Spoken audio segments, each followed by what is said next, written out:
పవన్ కళ్యాణ్ గారు కొండగట్టుకి 35,19,00,000తో 100 పడకల వసతి గృహాన్ని ఏర్పాటు చేయడానికి టీటీడీ తరపున ప్లాన్ చేస్తున్నారు.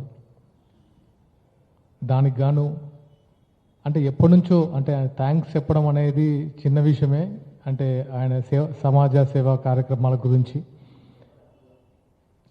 ప్రత్యేకంగా తెలంగాణ నాయకులు, తెలంగాణ వీర మహిళలు, తెలంగాణ జన సైనికులు, తెలంగాణ ప్రజల తరఫున పవన్ కళ్యాణ్ గారికి మనస్ఫూర్తిగా కృతజ్ఞతలన. థ్యాంక్స్ చెప్పుకునే టైం ఎందుకు అనిపించిందంటే, ఫస్ట్ టైం తెలంగాణలో మీరు ఆంధ్ర డిప్యూటీ సీఎం అయినా కూడా తెలంగాణకి మీ వంతు ఎప్పుడు చేస్తూనే ఉంటారు. రీసెంట్గా ఫ్లడ్స్ వచ్చినప్పుడు సీఎం రిలీఫ్ ఫండ్కి ₹1,00,00,000, అంతకుముందు కోవిడ్ టైంలో 50 లక్షలు, అంతకుముందు సిటీలో ప్రాబ్లం వచ్చినప్పుడు 50 లక్షలు, ఇలా మీ చేతికి ఎంత వస్తే అంత తెలంగాణకి మీరు చేస్తూనే ఉన్నారు.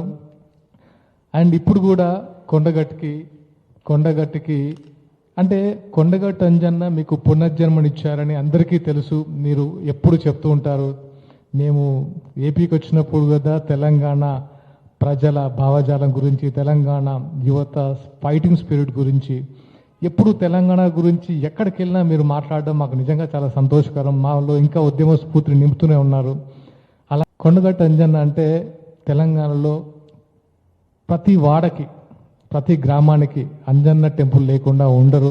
చాలామంది యువత పెద్దలందరూ సంవత్సరంలో ఏదో ఒకసారైనా సరే మాల ధరించి కొండగట్టుకి పాదయాత్ర రూపకంగా వస్తూ ఉంటారు. అలాంటి వారికి మాల విరమణ తర్వాత కొంచెం అసౌకర్యంగా ఉండుంటే మీరు వాళ్ళ కోసం పెద్ద కళ్యాణ మండపం ఏర్పాటు చేసి 2,000 మందికి సరిపడా మాల విరమణకి మీరు సౌకర్యం కల్పిస్తున్నారు. దానికి కూడా హైందవ సంఘాలు, హనుమాన్ భక్తులు అందరూ రేపు వేలాదిగా లక్షల్లో తరలిస్తున్నారు.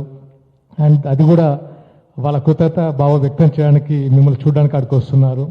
అండ్ చుట్టూ గిరి ప్రదక్షిణకి రోడ్డు సౌకర్యం ఏర్పాటు చేయడం చాలా సంతోషంగా ఉంది.